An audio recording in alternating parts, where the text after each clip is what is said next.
ClubMX Network production. Welcome to the Troy Lee Designs and Racetech Suspension and Engines Blair Matthes Project. Welcome, everybody, to another edition of the Troy Lee Designs Racetech Blair Matthes Project. Thanks for watching and or listening. Appreciate it. Love the comments in YouTube. Thanks, everybody, for the support of this show. And, yeah, man, it's going really well, so we appreciate it. Lots to dive into. Ironman coming up this week. And we got some Loretta Lynn's thoughts, some Combine thoughts, and more here on the Troy Lee Designs Racetech Blair Matthes Project. TroyLeeDesigns.com. Email us using the contact form on ClubMX. We'll pass you on a code to save with the folks at Troy Lee Designs. Born in 1981, they started with the custom payment helmets. They started making visors. They didn't want to blend in. Now they're making some of the most iconic gear in the motocross and mountain biking world, from bold helmet designs to durable apparel. Troy Lee Designs is all about pushing boundaries and standing out. And we'll give you a code to save with those guys. Also, racetech.com. Thanks, guys. Racetech doing motors, doing suspension work, service centers all across America. Tell them you listen to Pulp to get a deal. And get your bike dialed in, man. Get the right suspension, springs, valving for your weight and or speed. Racetech.com. We'll tell you more about Zool's, Seat Concepts, Maxxis, Firepower, Alpine Stars, ASV Levers, Decal Works, Stomp Grip later on the show. We'll also have our fantasy picks, of course. But that man there in the dark is the Daniel Blair. DB, what's going on? Are you doing this anonymously, or what happened to your light? What happened? Nothing. I didn't do anything. Well, let's bring in the fraud, Kellen Brower, our producer. Kellen, what does he got to do here? Man, what the heck? I don't know, man. I tried to help him beforehand, and I think his camera's still like on auto or something because it keeps adjusting the brightness levels. There it is. It's because my laptop was down, so it got dark. Just so y'all know, y'all listeners out there, we're good. We sound crisp.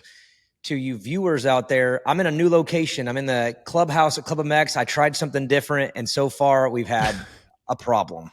I like the Iraqi jail cell look of earlier shows compared to this, but that's now I just had lights go out, and they're automated. So here we go. Did Mike B kick you out, or like is this your new home? I have been removed from Mike B's home. Yes, I've been booted out, and so I have a new location, and I don't have my Wi-Fi yet. I don't get it till next Friday, so there will be 2 shows from right here, and then I'll be in my new location where I have my own router, Wi-Fi, and all that stuff. And then we'll be looking good. I'll even put some jerseys. I'll do everything. I'll be dialed in 2 weeks. Thanks to the sponsors and the partners of this show, and thanks to the fraud, Kellen Brower, the award-winning LVK show. Check that also. Before I get too far into this and I forget, we're doing live SMX shows, Vegas and St. Louis. So tickets are available on pulpmx.com. You want to see me, Weeds, JT, DB, maybe you, I don't know. But if you are in town, you will be a guest on one of those shows. And St. Louis and Vegas SMX Friday night before the race. Tickets available on pulpmx.com. So go there and people, those are always fun. Daniel, you've been on them a bunch. So good times. Yeah. Okay, lots to get into. Ironman this weekend. Let me start throwing you with a curveball, Daniel, that we didn't put in the topics, but we talked about it on Moto 60 today, and I need your thoughts on this because my co-host there, Zach Osborne, is completely off his rocker. He has a good point, but he's completely off his rocker on the solution. Okay, don't tell me his point and don't tell me your point. Let me go from neutral. Do we have an issue in our sport? Aaron Plessinger announced he's out for the rest of the motocross series with an illness. Jason Anderson, of course, departed stage left with an illness. Basically not a broken bone, just the wear down of the season has gotten to those 2 riders. And I feel like I'm talking to another shadow here, but, and then also, Colt Nichols is out, with an injury. Anyways, the point being, Daniel, Justin Cooper is the only guy right now that has done every race. Now it's a little bit of an outlier, 2025, because sometimes if you look, there's 3 to 4 guys that do every race generally every year. So this year is one of the worst ones. But Daniel, the promoters added 2 more races. They just said, hey, cool, no one can make it through a whole year. Here's 2 more. Do we have a problem, though? Do we have an issue? And how do we fix it? If we do, okay, again, I'll go on a bit of a race tech rant here, but AP is paid to win races, yes, but he's also paid to market KTM and sell KTM. And frankly, there's maybe not anybody better on the planet to market than Aaron Plessinger right now. But all of these guys, it's more than results. It's marketing, it's presence, it's TV time, it's everything. And I think of the OEMs, Daniel, and the millions of dollars given to riders who don't race every single year. And do we have an issue? Yes, we do. I'm kind of weird because like I've in my older years now, as I've gotten a little bit more mature, I try to not just throw out problems without coming up with a solution. And I don't have one to this yet because 31 races is a lot. The travel, the wear and tear, the resources used. And you would think that these guys would just collapse for 3 months, and then they don't. They do World Supercross. They do overseas races. So they keep racing. So my thought is, well, maybe it's not a racing issue. It's just the amount that goes into the entire thing. So I don't have a solution for it to present, but I do feel like something is exhausting these guys too much. Maybe it's during the week. Maybe it's, I don't know. But when they go and race in the off season and they go and do World Supercross, which I'm sure you've seen, they're already signing up for. Justin Cooper's signed up for Vancouver. Eli and Kenny, obviously they're a little bit different, but they're in for Australia, as is Cooper Webb. That tells me, okay, then it's not a racing issue. It's more of a practice issue. Maybe they prep too bad. Maybe the grit and wear and tear of the sport is too much, but then how do you prepare to do 30-minute motos and 20-minute mains? So the answer is yes, Steve. It is a problem when you have one guy who is going to make it all the way through. That's if he makes it all the way through. We still have 3 to go. Yeah, good point. Yeah. yeah. If he somehow skips one of these things, then guess what? We didn't have one single guy do it. So I don't have the solution, but it is a problem because the stars of the sport need to be there. And in the NFL and the NBA, like, yeah, you miss guys get hurt, but you don't lose. There's not one guy making it through the whole season. There's hundreds. So, I don't know, man. That's a big, I don't know, man, to go to your question. Cause I don't know, but it is a problem. For sure. It really is. And like Anderson and Plessinger, and maybe there's something more to it. Obviously it's their health, it's their privacy, but what we're being told is, hey, man, I'm just sick. I didn't break a thumb or a foot. I'm just sick. And that tells me, we shouldn't have that. These guys are getting paid a lot of money to represent their OEMs out there. But, again, the promoter solution was, hey, adding 2 races to the schedule. And I get it. It's good money and all of that. But, and speaking of Justin Cooper point, by the way, and I like Jay Coop. He's a cool kid, cool guy. He's not a kid anymore. But, he was telling me at Washougal how damn long the season is and how hard it is. And then, yes, shortly after that, Daniel, I saw he signed up to go to Australia to go race for a bunch of money. So, yeah. Anyways, Zacho's solution, and it would work, and it's a very good point, but you can't do it, is you can limit the practices of these guys. You just can't let them practice. There's rules in MXGP or MotoGP, rules in F1, all of those things about test sessions and practice sessions. And he's absolutely right, except you're going to tell me that, Aaron Plessinger is not going to just show up in some private track and go get some laps in. Like, you can't police it. And he told me, yeah, you just got to have the honor system. And I'm just like, oh my God, Zacho, come on. I mean, if that was the case, then guys would just do that right now on their own. He's not wrong that is the solution. Yes, it is. Less during the week. It's just not manageable. You can't do that.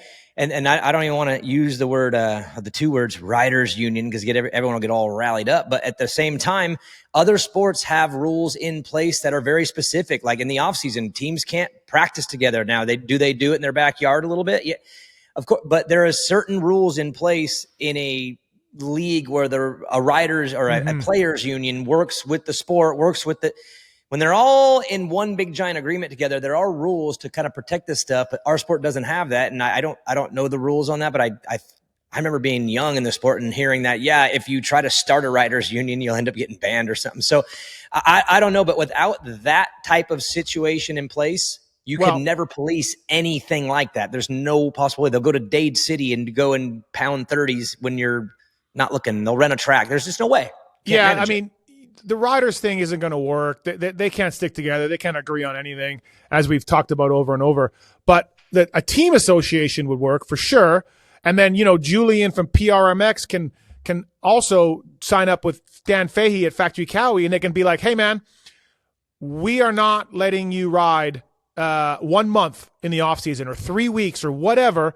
we will do not ride. We have no parts for you. We will have no mechanics for you, because now with 4-strokes, none of these guys can do anything without a mechanic. So then all the teams could be together and saying, we are not helping you for 3 weeks. Don't even call us for 3 weeks. I mean, in real sports, it's illegal to even have a phone contact in the off season in certain sports. Like a coach cannot even call a player to say like, hey man, have you seen the new special on Dairy Queen? Like, you can't even do that. So like, maybe we can do that where the teams get together and be like, hey, 0 calls, 0 support for 3 weeks. But then what if Henry Miller wants to go out and ride? I don't know. It's pretty hard. Or what if Team A or Team C or Team E decides that, well, but we got some things we got to test. We got this new stuff in, and we kind of got to break the rule exactly. here. It's unpoliceable that way. But it's crazy because his solution is right. It is less riding during the week. It is 100% less riding during the week because these guys like to race. It's not a racing issue. They like to race. That's what it's all about. But it's the training and the grinding and the amount that it takes to be good at this sport, and you can't stop them from doing it either. Yeah. I mean, so I don't have a solution. Yeah. That's where I started. That's where I finished. No solution. I think it's crazy that we are a major sport. And as far as I know, IndyCar, NASCAR, MotoGP, all the big four, I don't follow MLS, but I don't imagine there's a huge, massive injury rate there. It's crazy that we are missing so many of our big names every single year because Supercross and motocross is A, very dangerous, and B, it takes a lot out of you. And we have so many riders on the sidelines every year. It's nuts. Well, the crazy part is, too, if you look at the SMX system and the way it's built, it's designed to keep everybody in this thing going all year so they can make the playoff. But if we're being real here and you're one of the top 450 guys and you're going to get in no matter what, skipping a couple rounds to take a break and lose a couple spots at the first round of the playoff, which is only a single point, isn't a bad strategy anyway. So if you wanted to play it smart, you would actually skip a couple outdoors just to get your strength. So it's counterproductive because they want to keep everyone in it fighting for the top 20. There is seeding, which you want to fight for better seeding. But if you're really going in with only a couple point difference from 4th to 8th, then if you're AP right now, your best odds at being good in Charlotte is to take a break. Yeah. So it's actually a little counterproductive to the stars of the sport who you want there, who now can take a break, where the guy in 20th is grinding to get that 20th spot because he needs that point. So you actually hurt the guy from 15 to 22, and the guys in the top 10, they could play it smart if they want to take breaks. If they weren't in the outdoor championship hunt, which AP is not. So speaking of Ironman, speaking of SMX, Dylan Ferrandis is back. Shane McElrath had no plans to do any nationals, but then as we know, top 20 gets seeded in for the SMX, and McElrath took a look at the points and saw that he was, what is he right now? He is 18th with guys coming. And so Shane McElrath showing up along with Kyle Webster and some other Aussies on that team. And Dylan Ferrandis is back. And it's really an SMX thing. It's really just to get seeding and get points and get in this thing. So mission accomplished on that end of things. But where do you see Ferrandis slotting in an Ironman, DB? Well, first off, that's what I do like about the SMX is we're getting these guys to jump back in. I want to see Shane race some outdoors at the end just to stack a few points. I want to see Dylan come back and get warmed up so he could maybe go on a 3-week tear and get some good finishes on the way out. You know what I mean? Like that is the beauty of the system is you get some guys like this back that wouldn't. As far as where Dylan goes, I'm just going to throw it out there, but I really want to see where he ends up against Prado. I don't want to open up the Prado can of worms this early in the show. We can't do it. We can't do Prado. We can't. I'm sorry. I apologize. That was my fault. But right around there, better than that probably. Like Jay Coop, RJ Ham, behind RJ and Jay Coop, I think. So, sir, do you remember the last time we saw Prado on the track? Yeah, but he also 2 rounds before that was leading for almost half a moto. So Prado's had highs and lows. I'm not going to go off just the Washougal one, which, by the way, there's a lot of reasons why that one would have been weird. But no, I would say 5 to 9 comfortably. And if he comes out and he's 5, then rad. But if he's 9, then okay, give him a round or 2. But he is a former 450 motocross champion. But He hasn't done it in a while. But I'm glad he's back. That makes things cool for sure. Yeah, I agree. I think it's cool to see Dylan back, and we all think he's going to Ducati next year. So he'll see how he can wrap up with the Phoenix Honda guys and get into SMX and make some money. What does the fraud think? What do you think, Kellen, for Dylan? Yeah, I think at his peak, he should be like pretty easily in the mix of that top 10 group. Like 6 to 10 should be pretty doable for him. But I just don't know, like, even where he's at. I feel like it's been a while since we've really seen him like put the outdoor levels that he has had in the past to the test. So if he needs a little bit to get his feet wet, maybe we see him outside the top 10 this weekend and then gets better in the last two. But now, I think 6 to 10 should be doable. I don't think he gets into that group of 5 that now includes RJ, I feel like. So he's off of that. Yeah. And then he's battling with Malcolm, Barsha, those guys, right? Maybe Prado. Yeah, maybe Prado. So good to see that he comes back. And then Shane, I look, 10 to 15 for Shane, I think, on the on that team. And Joey Savacci's done until SMX also, by the way. So yeah, but that team's doing some cool things. Webster Wright's coming. The girl's coming too, Cannon, I believe. Is she coming? I believe Yeah, and she's great. And obviously Lala's been unstoppable pretty much through everything. So that'll be a cool little rematch there. But that's cool. And they also have a kid coming too, Kingsford, a young MX3 kid that's coming to race the Combine. So that's cool. That is rad right now in the month of August to get a little injection of some talent, some big name Ferrandis types, some foreign kids racing Combines, a girl coming into the women's motocross champ. Good on them to bring in and stack that truck up with a range of talent. That's pretty cool. Yeah, and then we got Pierce Brown and Dax Bennick jumping back into 250 class for Star guys. Haven't seen these guys for a long time. Pierce, of course, crashed at the opening round in Tampa way back when, and he's jumping back in. And then Dax Bennick crashed shortly after that and was gone. So that's a good depth add to the 250 class as well. So. Yeah, I like that. That class is fun anyways. No matter how beat up the 250 class gets, it stays good because there's so many of them. But having them back is cool because Pierce, we got to see a heat race and a little bit of a main, right? That's all we got out of him on that Star team. And that was kind of a big move if you think about it. And then Dax, again, you know I'm a Dax guy, but I believe that we're on the final stages of that chapter for him riding on the blue team. So this, to me, seems more like a just racing because he wants to race kind of thing, and he's healthy, so why not? I don't think SMX points really play for him either. So both of them are like way out. They're going to be LCQ bound for SMX. But I'm glad to see Dax back too. I just want to see. I feel like he's just gotten a bad go this year. Remember, he started second at the opening round in Tampa, and yeah, so we think he's talent. He's going to Rockstar Husky from what we believe next year. Dax is so good for him. It's another shot at a factory bike and. He should do big things with it for sure. Troy Lee Designs, Race Tech, by the way. Zool's Bag, Zool'sBagCo.com, Pulp 25 to save. Daniel Blair's got the Zool's backpack. Also, too, Triumph guys all use Zool's, Phoenix Racing, Zool's back. Trey Kennard is a Zool's guy as well. So Zool'sBagCo.com, Pulp 25 code to save. Whether you're hauling kids, going motoing, whatever it is, they got backpacks, roller travel bags, gear bags. They got this Zeus gear bag that's like JT could fit into it. The thing is so massive. So check that out. And also too, Seat Concepts, Beta guys, Phoenix Racing, Ampro, Yamaha, SLR, Honda, Pulp 25 code to save with Seat Concepts as well. And dual sport stuff is huge with them, but they got great moto stuff as well. Proprietary foam formulation over there at Seat Concepts, and use code Pulp 25 at Zool's Bag Co. or Seat Concepts to save. And thank you to the folks at Alpine Stars Protection as well. Their gear, but they have a whole line of protection gear. The neck braces started 2008-ish.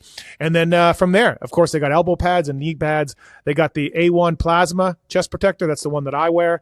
They have full body chest protectors as well that goes underneath or over top, whatever it is. They got the airbag system, the Tech airbag system that I think I'm getting one soon, so stay tuned for some reviews on that. Alpine Stars protects. Thank you to those guys for coming on board. And Troy Lee Designs and Race Tech, of course, as well. Okay, DB, we're going to get your Loretta's thoughts. Going to get some ClubMX talks as well. But news drop today, Haiden Deegan signed a deal to stay with Yamaha, multi-year deal. Going to pit out of the 450 truck, most likely in Fox gear. And it says in the press release, 250 Supercross, 450 Moto. That's something we all kind of figured, but this was actually stated in the press release. So, yeah, good job, Blue Crew, for hanging on to, one of the big stars. We'll see about Anaheim 1. I'll just throw that out there right now. Oh, wow. Okay. Well, goddamn. I just, again, the Deegans are unique in the way they approach things. They don't do it traditionally. They don't just follow. They lead their own path. And obviously the path as of late has been the start in the summer path. That's what Chase Sexton did. That's what Jet Lawrence did. And do that one last year of Supercross. But we'll see, because he's going to spend the offseason riding that 450 a lot. He's not going to just be burning up 250 motos when he's got a big chapter coming that's going to be pretty important to him. So I'm going to leave it to the fate of the offseason to see what he actually lines up on at Anaheim 1. I know that the plan is 250, defend, and then and go from there. But either way, I'll move on from that. It is a good move by Yamaha. Again, I know this goes back to the Tomac Deegan decision, and oh my gosh, they can't keep Eli, but they're going with Deegan. But that's how the clock turns. I mean, Honda had Chase Sexton and Ken Roczen, and that looked unbelievable. But guess what? The clock turns. Kenny goes up, Jet comes in, Chase goes on, Hunter comes in. It's how it goes. And Yamaha made a great move. I think Deegan is a superstar. He's proved it. He's checked every single box.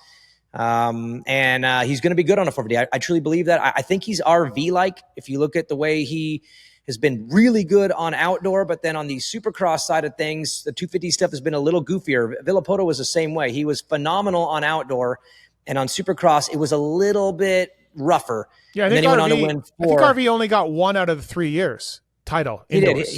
He actually lost his defense year that last year, I believe, to Trey Kennard. So he did not Kennard win beat him first year. Kennard beat him first year. The fraud can probably jump in here. Kennard beat him first year. Who beat him last year then? I don't know. I think he won year 2. He definitely won year 2, and he lost year 3 on his way out of the class. I'm sorry, who are we talking about again? Oh, wow. Look at the fraud, not paying attention. Sorry, I was typing something. I bet you there's a new video game release, and that got his attention, Daniel. Probably did. Maybe, yeah. But as Kellen looks that up, I'll get to the point, which is... No, I'm looking it up. We can't trust him. I've got company here, just so you know, in the clubhouse. Okay. All right. So... Kids. It's a facility. Is it your new rider? No, it's not a new rider. Is it Voland? It's actually Brandon's daughter. She's the general manager here, actually. So, are you ready? Who beat him? Trey Kennard beat him. That's right. I told you. See, I knew it. So Trey Kennard beats him as a rookie. Who beat him? His rookie year? Probably a few people. But he loses the third year. Yeah. Langston Short in year 1, and then he loses to Kennard in year 3. Yeah. Yeah, who was a rookie and then went on to win 4 450 Supercross championships in a row. So the point I was making is that the 250 Supercross stuff was kind of goofy for RV. Outdoors, he just smashed. And to me, Deegan seems a lot like that. So I think that he's going to be great on a 450 long term. I think he'll actually adapt to it perfectly long term. It'll probably settle him down a little bit like it has RJ and put him right in the sweet spot. So great move. Mm-hmm. And the weird part, though, is, Steve, he does go to the other truck. So now he's in the 450 truck on the 450 team doing his own thing, but he's on a 250, and we'll just see about that. That's all I'll say. We'll see. I know the Yamaha guys, some of the marketing guys and the PR guys, I know for a fact that when it was like, hey, we're not signing Eli Tomac, and then he won a moto at Hangtown and showed speed, I know they were not sweating it, but they were seeing the online comments about Yamaha and what the hell and making a bad choice and this and that. And again, these aren't people that are signing the checks, so it's not like, they have they make the calls, but I know that they were stressing a bit. And I bet you it's a little easier now, knowing that Eli, has been more up and down and hasn't been himself. And to be fair though, the tie-in of Eli and Deegan is the very simple tie-in that, Eli's gone because Hayden's in. Cooper Webb and Justin Cooper were also decided over Eli Tomac as well. Cooper Webb got an extension when he won the championship. Justin Cooper got re-signed. So you could tie that pairing together too. Yeah, but they chose the Coopers over Eli. And to me, that's actually a tighter debate, because you would go Haiden Deegan over Eli Tomac because you're going to go long-term. Of course. To me, the harsher debate would have been over the Coopers and Eli Tomac. So. Yep. No, listen, I've said it before, and I've been accused of a Tomac hater, but time time comes for everybody, especially in motocross and supercross, and I think we're seeing that a little bit. But obviously Tomac won a championship for Blue Crew and has done many good things. But yeah, he's continuing to race, and I don't think that was in the plans for the Blue Crew guys. It was not. No, for a couple of years. Thanks to the folks at Maxxis Tires. Jeremy McGrath helped develop them. PRMX, our guy Julian running Maxxis Tires on PRMX. Hunter Yoder, Kay Clayson, Mitchell Harrison, top 10 at Washougal using Maxxis Tires. Maxxis.com for more information. Great mountain bike tires as well. And thanks to the folks at Firepower. You know who uses Firepower? ClubMX. Daniel Blair also loves Firepower loading ramps as well. Firepower stands. Firepowerparts.com for more information. Featherweight lithium batteries are used in a lot of race bikes out there. And big things coming from the guys at Firepower. So thank you to them. Zool, Seat Concepts, ASV Levers, Decal Works, Alpine Stars, Stomp Grip. And send us an email if you want to save at Troy Lee Designs. Tell Race Tech you listen to this show to save with that. Thank you to that. Okay, DB, next thing. Combine this weekend, SMX next. Is it Combine or SMX next? It's SMX next, right? Both. Right? That's what I do. I think I think they should go with SMX Next Combines and SMX Next Futures. That way we just keep the cool names, because Futures and Combines were cool. I thought those were great names. Yeah.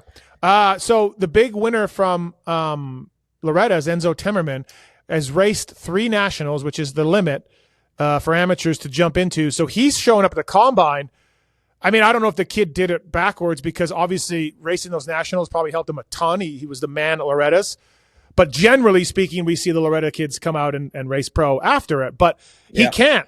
So he's back in the Combine. And Daniel, heavily favored, I would say.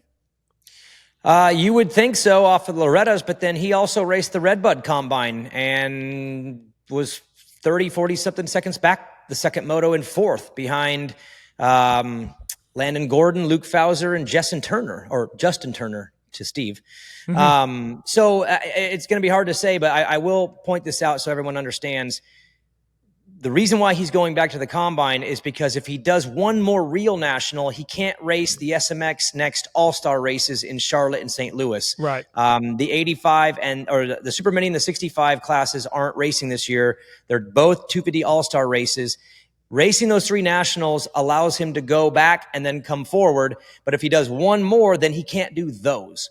So that's why he's doing the Ironman Combine. He'll skip Unadilla and Buds, and then he'll race those 2 All-Star races, which I guess there's your strategy, Steve. Do you do the last 3 nationals on your own, or do you do the Combine and then do those 2 All-Star races, which is pretty dang cool to continue to close the chapter with your class? You know what I mean? Since he has no ride lined up, I don't think you go to pro. You don't do that. Just race those futures races for sure. I think that's a smart thing. Why doesn't he have a ride, Daniel, or the fraud? What's going on? Mitch Payton's trying to sign Marchbanks, and some people I talk to think that's going to happen, but there's no room there. And the other kid, the Gordon kid's going to Star. Tragically, Team Green lost Aiden Zing at Mammoth. There's a little bit of a gap there for Team Green kids and no spot to go. You want to go first, Kellen? Yeah, I mean, we talked about this on LVK where it's like the award-winning LVK show. He doesn't really seem to have like a good pro option on any team. Like even if another program signed him, like they're kind of all full right now, and I don't think it's going to be the best move either if he stays amateur again for most of next year. Like I think he needs to figure out a transition point at this point, and to me that door is very closed at Cowie, because it seems like Mitch has his guys. He wants to stick to his guys. He doesn't want to keep trying to figure out how to open that door again that he did with Drew Adams. So I don't know. He looks stuck to me. Well, Daniel, I believe ClubMX has 2 spots, so you guys would have to be someone. Phil, you, Mike B, Brandon, someone has to be reaching out to Enzo Timmerman. His family owns Mika Metals. That was my first. Yep, that was. I didn't even know that. Really? Yep. They're a team sponsor of ClubMX. Kellen, did you know this? What? Okay, Kellen didn't know either. DT1 filters and the track DT1. The family owns it? Yeah, Mika is Enzo's sister's name. It's Mika. They own that. The Timmermans own that. No one knew that. But anyways, so So this is a very natural transition. Very natural fit. Mika Metals was also my first ever podcast sponsor and still podcast sponsor. So there's a lot of relationships. No, can I tell you what I think is going on and what will happen? Can I make a prediction? Yeah, please do. So I believe that if you're Pro Circuit Kawasaki, you probably would love to take Enzo in right now because he's a Cowie kid. He's a Fox kid. He's West Coast kid. It makes so much sense to bring him right on in there. But Garrett Marchbanks has performed himself into a position where he may get a permanent number. Like, that's how good he's done this year. He may go permanent. And so Mitch is probably sitting there going, oh my God, what do I do about this? Which I think ends up probably being the move. And I also think, and my guess would be that Timmerman's probably just wait it out and wait and see and probably just zero in on an opportunity with Pro Circuit when it becomes available, which I think it will at some point due to either injury or time. So Triumph has 2 spots also, and you don't hear those conversations happening. So I believe, if I was to guess, I think he ends up on PC Cowie when it's all said and done somehow with some movement and some natural occurring events. So amateur racing again in 2026. I mean, honestly, he raced those 3 rounds on the West Coast on his own, just on a Team Green Kawasaki, and he got 13th at Washougal. I don't think he's scared. I wouldn't be surprised if he just goes West Coast Supercross on his own on a PC Cowie and waits it out. Okay. Yeah. To me, and I don't think they're under some kind of pressure. A lot of these families, dude, it sucks because a lot of these families really are like, we got to get the kid off the books, turn him pro because we can't handle one more minute of amateur racing. It's too expensive. Yeah. They, I believe, have the patience and probably the confidence in where they're at to just ride it out. And I think he ends up there. It's just, to me, it makes so much sense. And I if it doesn't happen, I'd be shocked. I think he ends up there somehow. Well, I blame Ryan Holiday. It's all his fault. Not a bad plan. Yeah, not a bad plan, I guess. I mean, why rush into something that you don't want to do when the place you want to be at, you want to stay with Fox, you want to stay with Cowie, and you know there's change coming on that team. There's contracts up. There's injuries every year. You're on the West Coast. It just makes so much sense. Kellen, this 100% sounds like Daniel is getting this right from the family. Like, hey, thanks for the offer for club, but we're going to try to stay. We're going to turn pro. Like, this is too well mapped out for Daniel to just pull this out of his butt. Nope, that's not it. And Steve, I will say that the Timmerman family is not happy with you. Why? Because Enzo was on the back of his jersey because his name was too long, and they did that when he was little, and they kept the name Enzo on the back, and I was supposed to tell you that, and I forgot, but I'm telling you now, live on air, but they heard that, and the Enzo thing came because the name was too long when he was a little kid. Dude, how many letters is Timmerman? How many letters is Fedortsov? I feel like Timmerman could fit. Fine. I don't know. That's what listen, I am friends with the family. I did not get any of this info. The only info I've gotten out of them is that you are fake news with your Enzo back of jersey. No, that's not fake news. That's not, he has Enzo on the back of his criticism. jersey. Your criticism of it. But it's not fake news. It's like, look, man, you're not Prince or Madonna or, Shania. You're just a kid coming up. Like, if Jet showed up with Jet on the back of his jersey, I'd be like, cool, man. Like, you could put anything on there. You're Jet Lawrence. I've seen this kid around California. He's passed me 8 million times at Glen Helen, and I keep seeing Enzo, and I don't like it. Timmerman fits. Timmerman fits. Let's put Timmerman on there. All right. Just relaying the message. All right. Well, listen. Is he what? Is he a good what? No, I was going to say, like, I don't know. I hear he's a good kid. I hear he's a good kid, good family, everything. But great kid, great family. Just, and let me add one more layer to this, just to kind of sweeten the pot for him. If SMX Next Futures, the 5 rounds, was a championship, if they actually added all the points together all the way through, he would have won the championship. He won Birmingham, so he got 1 win, but he was the most consistent, and he would have won the 5-round title if it existed. Oh, cool. Great. So he's good everywhere. I just want to let you know. And he'll be on PC Cowie at some point. It's just easy. I mean, that's what we'll do. Hey, Daniel, by the way, thank you to the folks at TLD and Race Tech for coming on board. Daniel, big news for you guys, ClubMX there. Jet Reynolds is back. Haven't seen him for a while. And then the other kid is back. And then I think the other kid too, right? You got 3 guys coming back? We've got Malinowski coming back for the Combine tomorrow or today. You got the Reed Taylor. Yeah. Reed Taylor, that's it. Yeah. Yeah. Reed Taylor is back. He's going to do the last 3 rounds. Jet Reynolds is back to do the last 3 rounds. And then, Malinowski, because he was He missed. Oh no, he was at Redbud. He did the Redbud Combine. That was like his first week back on the bike. But I thought there was three guys coming on the pro side. But okay, 3 guys coming back, 2 pro, and then 2 Ryder. pro, 1 amateur. Ryder up in Canada had a couple of great races, then a couple of races that was WTF. But there was certainly potential there. He showed some speed at times, so that's good. And then for Dortsoff, not racing, not going to be this weekend. Not this weekend. Yeah. Okay, because we were talking about him in fantasy, so we will not talk about him in fantasy for this weekend. Okay, so big thing for you guys. All right, Loretta Lynn's observations. I'll let you use that term. Deacon Deno, really good, going to Triumph. Enzo, we covered. Horizon Award winner. I talked to Weimer this morning for a podcast, and the kid that he works crushed the 85s. But Daniel, you were there. You were boots on the ground. What stood out?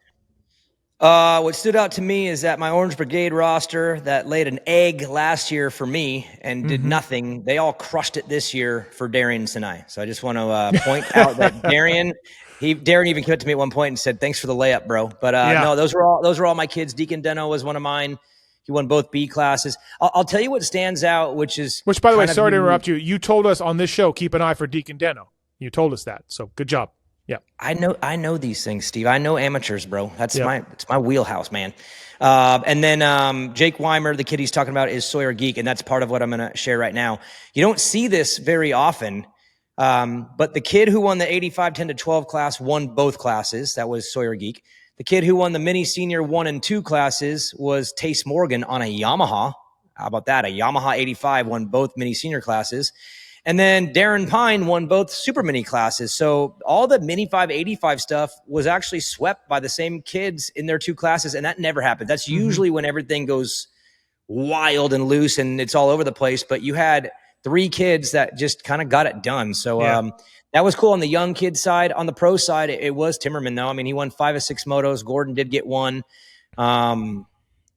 In the B classes, it was Deno and then a bunch of wildness. But I will say, Steve, just for all you out there, if you ever go to Loretta's, Super Mini and 125 is the best classes at Loretta's. Every moto is straight up unreal every lap. There's no break.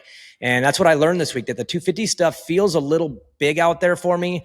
The mini bike kids are still kids, but Super Mini and 125 is fence line worthy. Every single moto, they were incredible. So let me ask you this, and maybe Kellen, you watched more of it than I did.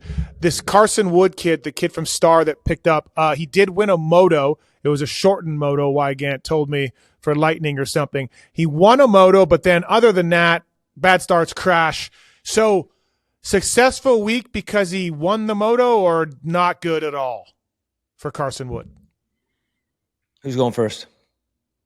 I mean, you could take it DB. To me, is like every time I tuned in, it was Carson Woods down again, Carson Woods down again, which you don't really want to hear from any scout. So, yeah. The week was bad. The win at the end obviously gives you something to feel good about on the drive home. And we preach that to all the club kids too, like end strong. So you at least go home with a good feeling, because it sucks to end bad. So that win was good for him. But it was a tough week and a rough look for a kid that's really fast. The potential is through the roof. I mean, he's really good. He won the SMX race in Charlotte a couple of years ago in Super Mini. And no, his potential is great, but just a rough go coming off of a rough Redbud Combine where there was a lot of crashes. And I think maybe a combination of the pressure, the age, the size, a little bit of the speeding up of the schedule for him, probably all accumulated together, has caused him to have a rough month and a half. He'll be at the Combine this weekend maybe to redeem himself. But I would say this is, in my opinion, a case of just things going a little too fast for a kid who needs to maybe lay back into the schedule a little bit more and take some time, because the talent's there. But I think the pressure of Star and the lights on for a kid who maybe just needs a little bit more time is a bad combination. So, but I think he'll probably end up being okay, but it was not a good week. So for you, Daniel, and Kellen, I'll ask you this too. You've done a good job, Daniel, with scouting some of these kids and picking them up, Deacon Deno and all this kind of stuff. Who is the kid that stood out for you all week? Any class, any rider that you were like, oh, like I knew the name, but I'm more impressed after watching him? Kellen or Daniel, you guys can start. Is there somebody that stands out?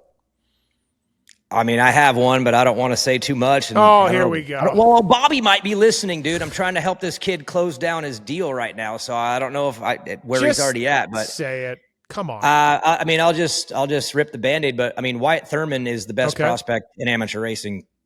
Period. In my opinion, he's 15, so he's an AMA 14. He won the first 250B limited moto by a long ways, and then in the very last moto for him, it was like 450B limited. He started in 30th and blew by everybody and won the moto, and had a lot of mess in between, threw a crank in one moto, had a flat tire in one moto, so no titles, but he won the first and the last moto of his week, and he's super young, and he's better at Supercross than he is at motocross. So in my opinion, again, I'm not trying to get things done where he's at right now. And I know, Bobby, if you're listening, just never mind. His name's not Wyatt Thurman, but that's me. That is the easiest flashing light prospect in amateur racing. Period. All right, Kellen. For me, I was really impressed with Owen Koval, who won the 450B class and then won one of the 250B motos and was second and third in the other two, I think. And yeah, Deacon Deno won the class, but I thought Owen took a step up from where I thought he was going into Loretta's, and looks a lot more like a polished, complete amateur prospect at this point. So that was the one for me. Okay, fair enough. Hey, Stomp Grip, by the way, stompgrip.com, code PulpMX25 to save it. Stomp Grip, whether you're racing Supercross, hammering motos at Loretta's, ripping laps at your local track, the Stomp Grip's dirt bike 3D grip tape and frame grips give you the control you need to stay locked in, engineered for high friction zones, kind of like my bed at night. Stomp Grip's 3D grip tape helps reduce arm pump, improve body positioning, protect your plastics. StompGrip.com, Supercross, motocross, off-road, PulpMX25 code to save with them. We got the fantasy picks coming up as well. One thing I did want to touch on, DB, speaking of stomping, you stomp out that standard bore on the PW50 and you stomp it to something bigger. Eddie Ray's a friend of mine. He's a friend of yours. Jessica Patterson. Massive controversy at the ranch. The kid had the 60cc apparently with other mods. You worked at Next Level, Daniel, with Eddie and Jessica. What the hell were they thinking? Oh man, this does suck. Because I first off, I'm so bummed for the little guy, Knox, the kid, because that's just not fair to him. And I don't want to hit Eddie and Jess on this because I do like them, I do care about them, and I don't know though. I don't have an explanation other than you just can't do that. And the only thing I could think of was maybe they were unaware. Maybe they were unaware that the kid was that good. I'm just saying, like, look, I ran big bores, man, so I know what it's like to run a cheater bike, but I wasn't winning races. That was to help me just do a little better. So maybe they thought it would help him do a little better, but the kid won, and that sucks because it was obvious. It was obvious. So as a fellow big bore runner, I can't be that harsh, but I wasn't winning races, man. I was just trying to poke into the top 10 and get under the pro tent, I guess you would say. So that's... Kiefer was on the pod with Weege and I, and Chris is also a big bore runner back in the day. Yes. So you two should maybe do your own pod together. But, Chris is like, hey, I'm not saying this is true, but I heard that they just bought a used bike and it was all – and I'm just like, stop it. Stop it, Chris. You can hear it when you pick it up off the ground and let the back wheel spin. But, like, they own a riding facility. They depend on – the goodwill and trust and, kind-heartedness of the industry to go there and spend money and park there and ride the facility. It blows me away that they think that this would be a good idea.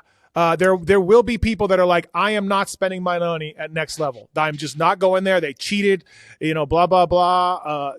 It just blows me away. And I've known Eddie Ray for 20 years. And so I'm not surprised. But wow, I can't believe they were like, this is a good idea. It's unbelievable to me. I don't want to pile on, man. I feel so bad, but it happened. I will say though, can I bring a positive out of this? Can I? Sure. Yeah. Okay. There was another kid on the property named Cooper Bergeron, who I know very well and I care a lot about. He won the C class. And so he won a championship. There's another kid named Cooper Johnson on the property who I care about, and he won a moto or two in the mini senior. So there was some success that came from some kids that I really liked there, and I'll just leave it at that. I don't want to pile on. I do want to shout them out though because they did a great job from Next Level. But yes, Steve, it was just really not good. No, that's where I'll end it. Yeah, it's disappointing. I just shake my head at it because again, it's the PW class. Like no one cares, dude. Well, and the issue is it's just obvious. They all sound the same when they're 50s. Anyways, welcome to Amateur Motocross. You guys wonder why I don't follow it and go along with it? Like this shit like this. Oh, that's why. No, it's a joke. This is the shit that you hear and you're just like, I'm out. I'm completely out. Then you got moms fighting. Like I'm just out. That was I didn't see that live, but I did see that on video. And oh my gosh, the one had an infant. The one was holding an infant. Yeah, and Wygant, you got to listen to the pod. Wygant was the judge of this. Wygant was the whole judge of this thing. So anyways, pretty brutal. All right. So do we do away with the PW class, or do we just regulate it harder? What do we do? Because that was all PW. Both those stories come from the PW class. So what do we do there? Well, I thought maybe Yamaha could supply all the bikes. But that's asking Yamaha quite a bit. But could not 40 P-dubs out? Sure, why not? And then sell them after? I don't know, like a Kawasaki Race of Champions thing. That was sick actually. That was right. Cool. So I don't know, but I just Eddie, Jessica, WTF, man. All right, ASV and Decal Works also on board with SDB. They are, and you'll be doing the Decal Works read because I don't have that with me. Okay, DecalMX.com. No, hold on. Okay. ASB goes first. It's alphabetical. Well, now you're in the dark again. This show, Kellen, you got to fix this guy. Hey, it's not a Kellen thing. This is a straight. I'll own this one. I'm going to be so good looking in the next show, Steve, with lights and all kinds of stuff and camera fix, shutter, whatever. Okay. This is a bad one for all you visuals out there. Just chill. Next week will be glorious. But ASV more time to look at me. More time to look at me. Yeah, that's right. ASV Inventions is celebrating 25 years as the inventor of the original unbreakable adjustable motocross lever. The new American Revolution colorway of the ASV EMIG ODI Pro Pack Plus is now available in red, white, and blue. ASV was at Loretta Lynn's again this year, offering free tech support to all racers. You know who wasn't there was Steve. You know who else wasn't there was Chicken. I don't think Chicken made it, Steve. Chicken didn't we should have known Chicken wasn't going to make it to Tennessee when he barely made the second moto at Paula. Like that should have been our first instinct. By the way, I owe an apology to Scott Lindley because I made a comment on the Racer X podcast that a guy I beat, Scott Lindley, he got in as an alternate, and therefore I would have got in as an alternate. But no, Lindley told me, he texted me and said he got in as an alternate because of his 13th at Ironman Regional. Oh. Which is some sort of power rankings. I just thought Tim Cotter threw a dart at the board, but I guess apparently there is some sort of formula. So Lindley got in from 13th at the regional and not 7th at Paula Regional. So correction. Got it. Yeah. Okay. But no, either way, when it was said and done there, Kellen, there was no Steve and there was no Chicken. No. ASV products are tested and used by AMA Pro racers. Check out the latest ASV EMIG Pro Pack Plus colorway at asvinventions.com and use the code PulpMX in all caps for 20 off. DecalMX, Red Bull KTM guys, Chase Sexton and Julian Beaumer also coming back this weekend, by the way. We didn't talk about that. Beaumer is back as well, using decalmx.com for their stickers, I should say. Graphic kits, they can design anything for you. They can do whatever you need. Use code PulpMX25 to save with decalmx.com. Ron, Sean, Nick and the boys at decalmx.com. Love Decal Works. Daniel probably wore SoCal gear either from these guys back on the day.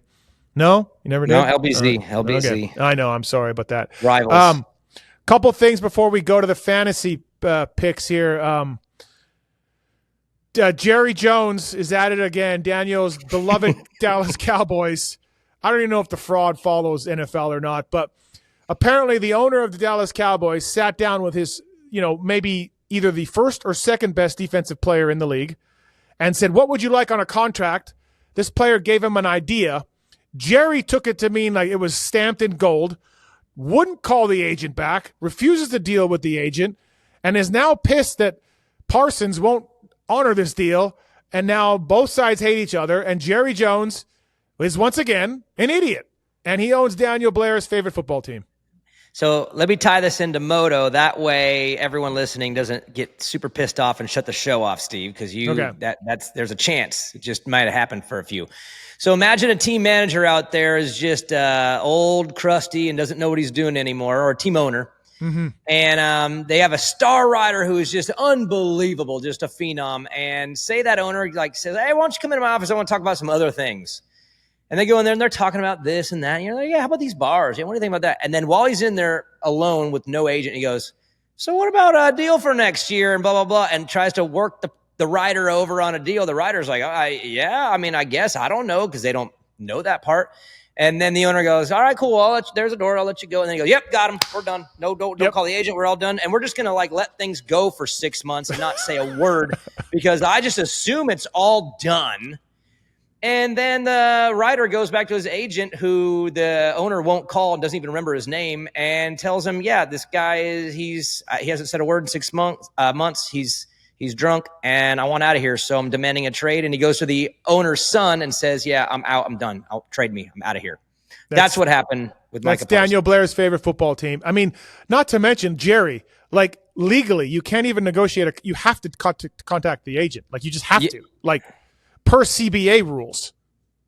It's as I put on Twitter, it's the biggest combination of arrogance and ignorance wrapped into one that I've ever seen in my life. Just what does it get done?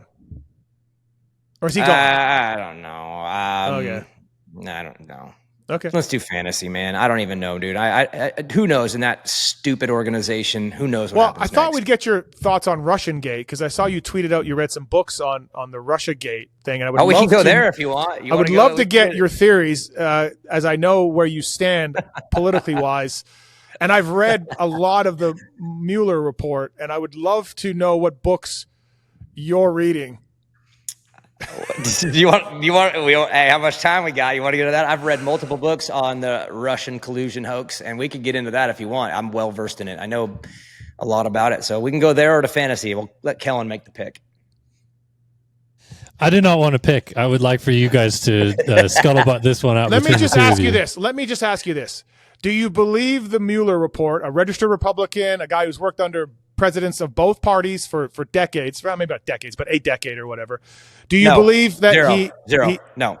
So he's going to be in big trouble too, because he made all that up. Well, he said on the stand he doesn't even know who Fusion GPS is, and the fact that he doesn't know what that is, yet I know what that is insane, and he'll be in trouble for that. So when Trump said on the podium, "I hope the Russians find some interesting emails," and then the Democratic server was hacked by Russians. That didn't happen? No. Okay, server was hacked internally on site. It couldn't have even been done the way it was externally. It was done in house. So okay, all right. I know everything about this topic. Just don't. We better move on. All right, fantasy picks for the week. Let's do this. So if people missed the last show, absolute bullshit. Daniel pulled ahead of me. Michael Mosman chose to hurt himself and not race. Washougal. Red plate. And that allowed Daniel to take the lead. So here we go. All right, the fraud will make the picks for Ironman. Here we go. All right, there we go. We're gonna lead off with DB again, even though he is our current leader. Gate pick. Justin Cooper. Ooh, he was out on a boat during the break. Yeah, see that? He must not want it. Yeah, he must. Doesn't want it. I don't think he was on a. I think he traveled to another country. I think he was out of the country, it looked like. I agree. I think he did. All I know is he was aura thinging, whatever that is. He was doing that on a boat. And to me, yes, at certain times of the year, I'd say, oh, he don't care. But at this time of the year, that looks like a break and a reset and a recharge to me. So let's go 4. All right, 4th for Jay Coop. How about off the break, Jorge Prado? You're the leader now, man. You got some hard picks. You can go 5th or 19th, somewhere in there. Let's go 9. All right. Jeez. 9th for Prado. God, dude. And he's just Daniel's disgusted with that. You can see he's just disgusted. Beside himself. I mean, you did pick a middle ground. You could get 5th or you could get 19th, like Steve said. That's why I went 9, because both are possible. Yep. There's 2 motos. Dude, Bryce Shelley's just giving it to him. Whatever he needs. Like Prado's got nothing for Bryce Shelley. Hey, you got Hunter and Bryce Shelley at the airport together, both saying, "Man, that Prado battle was good, huh? You too?" Yeah. All right, let's go down to the 250 class. Joe Shimoda. Oh man, okay. Joe didn't race here last year, but 2 years ago he won here. The 2 years before that, he was second to Jet both years. He's good here, but Deegs is probably pissed about getting beat a couple times. Let's go second. Safe second. Second for Joe. And last but not least, Drew Adams. Ooh, Drew. Okay. Combine track, too. He's been to a few times. He's been good here, yeah. Didn't he, run top 5 for a while at this race? Yeah, last year, debut. I mean, he may have debuted here last year. Let's go 7. All right, 7th for Drew. Look at that. Yep. All right, over to Steve, leading off with RJ Hampshire. Been on a roll lately. Good at Ironman.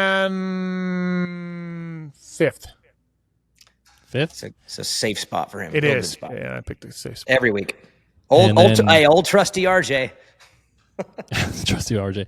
The summer of Gio continues at Ironman. Where does he finish up? No, I will not make this pick, Kellen. I was paying attention to what you gave Daniel all factory riders.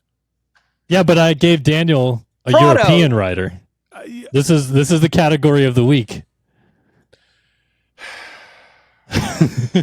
There's a difference between factory guys and non-factory guys as far as things go bonkers. Guillaume has been really good. He got his fresh suspension oil for Washougal. I will go 11th. Okay, 11th for Guillaume. To the 250 class, Haiden Deegan. 1.